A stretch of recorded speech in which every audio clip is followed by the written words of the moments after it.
My best friend was unfaithful and now my husband demands that I stay away from her, just like I demanded before. But he doesn't understand that it's not the same.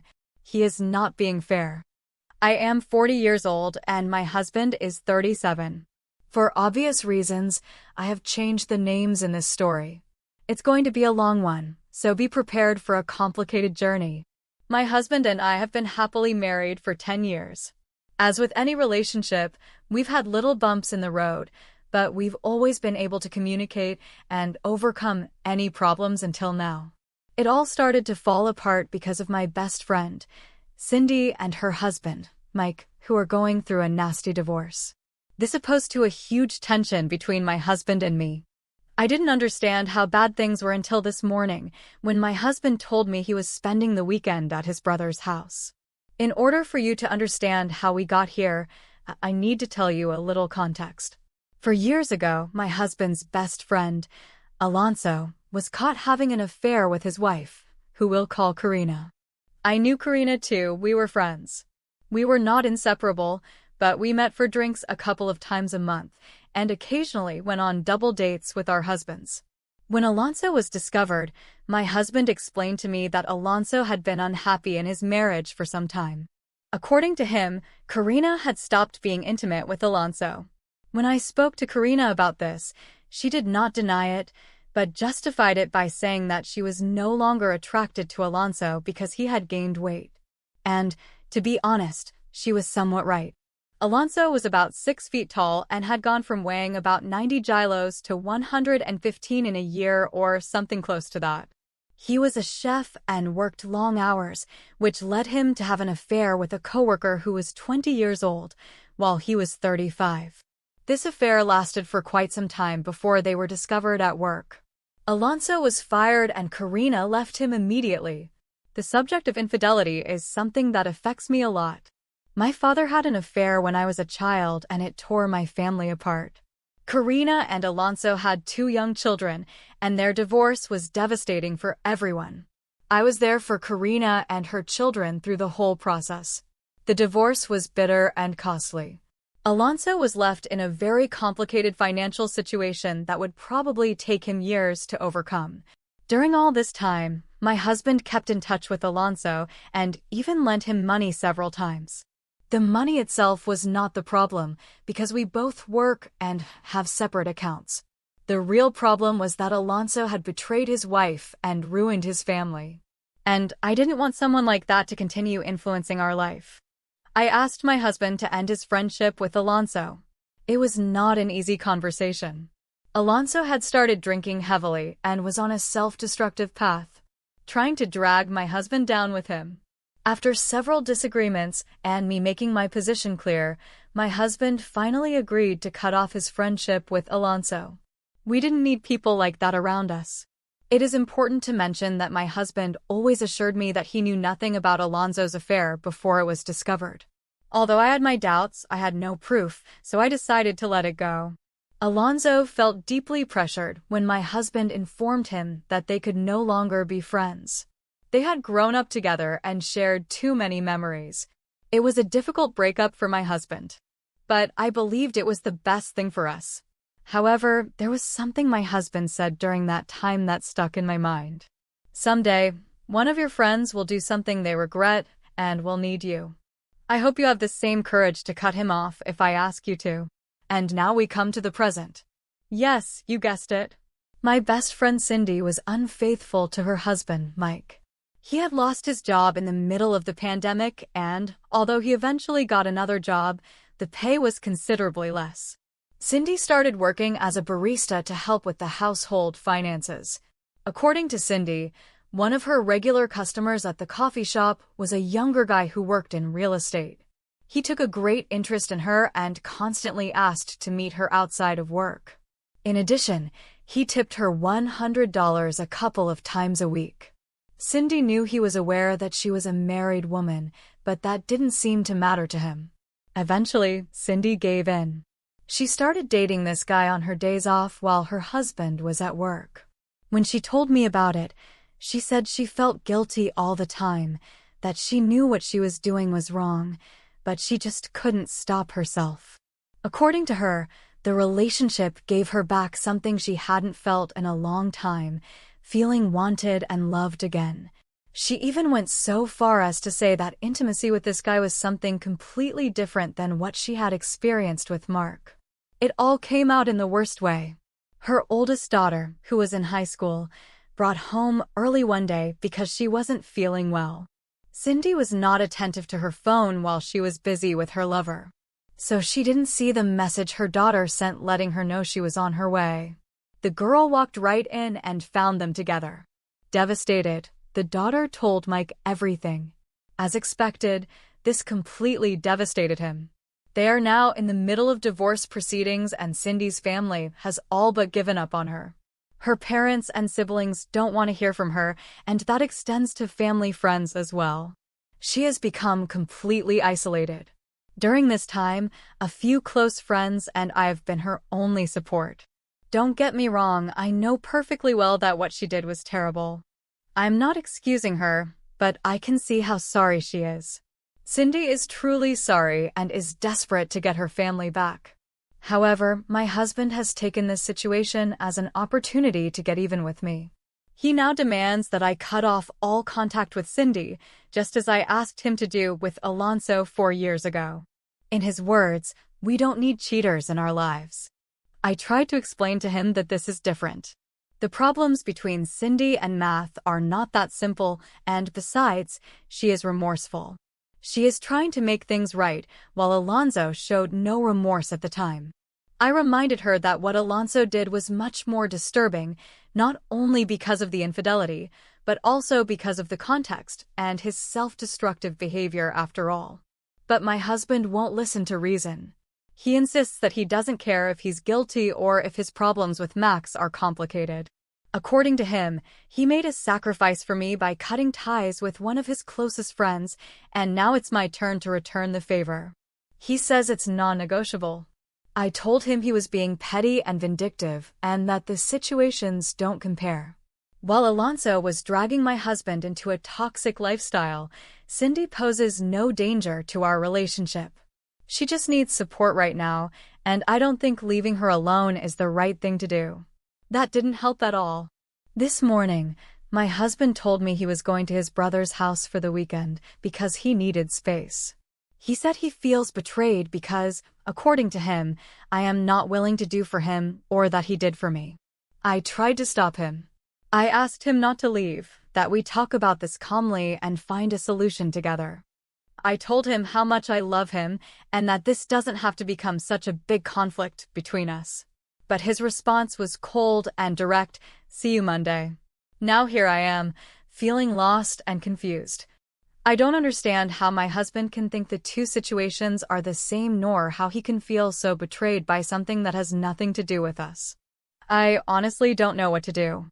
Update 1: I thought the situations were different because my friend Cindy is genuinely sorry. She wants to reconcile with her family and is willing to do what it takes to make things right. Alonzo, on the other hand, never showed that kind of remorse. Sure, he said he regretted what he did, but he didn't regret betraying his wife. He regretted it only because of the consequences his infidelity had on his children and his relationship with them. That attitude always bothered me deeply. After he was found out, Alonzo started dating a younger group at work. He would see excessively and, in general, seemed to have regressed emotionally. I didn't want my husband to be dragged into that self-destructive lifestyle. I understand how hard it must be to make someone you consider your best friend can do something too. That kind of betrayal not only destroys relationships, but also confidence in one's judgment. I've tried not to think about the fact that Cindy's daughter was the one who discovered them. It's a heartbreaking and painful detail that I'd rather not imagine. I always thought Cindy was a good mother and a model wife. I even admired her in many ways. Now, I can't help but wonder what this says about my judgment of character. After much reflection, I have finally accepted what I have to do. However, that doesn't take away the pain. The thought of cutting Cindy out of my life consumes me with guilt. We have been through so much together. Our families have shared vacations, laughter, moments I considered unbreakable. I find it terrifying to imagine telling her, I'm sorry, but this has to end. And now, realizing what I'm feeling, I can understand how my husband must have felt when I asked him to sever his relationship with Alonzo. It's a horrible feeling. If I had known what was really going on in his head, if he had told me how much it hurt him, I would not have forced him to make that decision. Now, I deeply regret it. The responses I have received from others in sharing my story have been overwhelming. It has only been a few hours, but already I have been told that I am a horrible person and that my husband should divorce me. I feel sick. I recently sent a text message to my husband. I told him how sorry I am, that I feel guilty, stupid, and selfish. I confessed to him that I regret forcing him to cut ties with Alonzo years ago. Now I know how he felt at that time, and it hurts me. I told him that, if that's what he really wants, I will cut Cindy out of my life. I even suggested that he talk to Alonzo again if it would make him feel better. Finally, I asked him to come home to talk to me before heading to his brother's house. Now I am just waiting for his response. My husband is too good a man for me. I'm sure he will forgive me, maybe even tell me that I don't need to cut Cindy off, but that will only make him feel worse. I'm not looking for sympathy with this.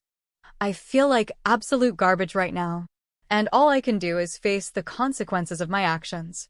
Thanks for helping me get my feet back on the ground.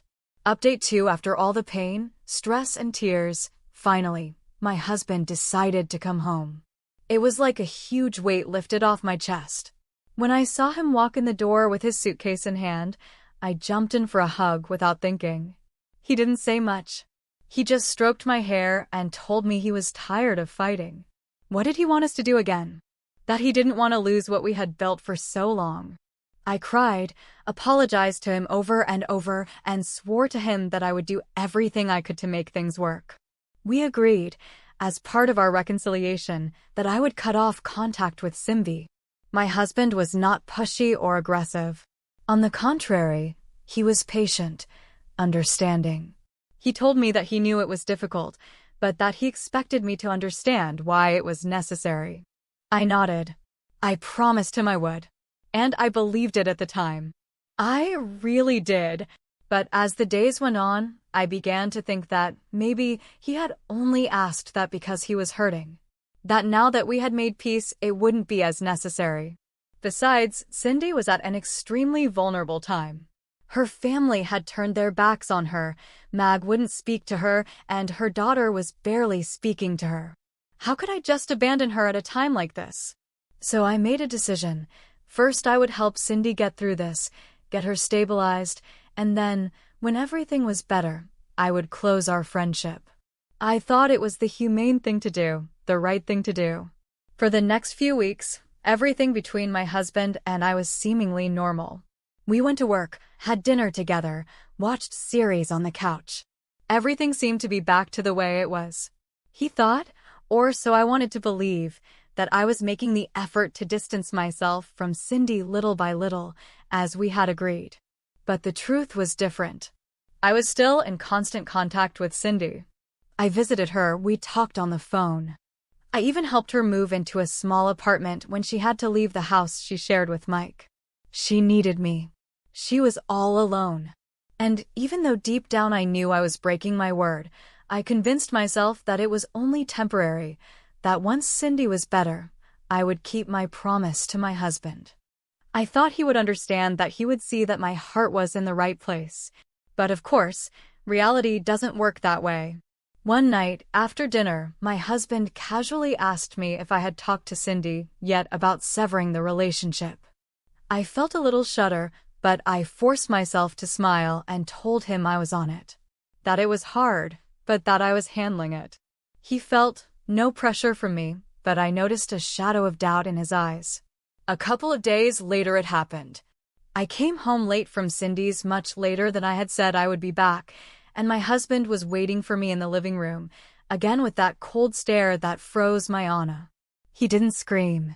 He didn't make a scene. He just looked me in the eye and said, "It's clear that you have no intention of respecting what we agreed. I can't go on like this. I'm disappointed. We'd better start looking into the divorce."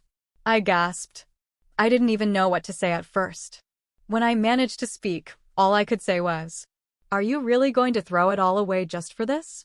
You're overreacting. I just want to help my friend through a difficult time. Is that so wrong?" He didn't respond. He turned on his heels, grabbed his keys, and left the house without saying where he was going.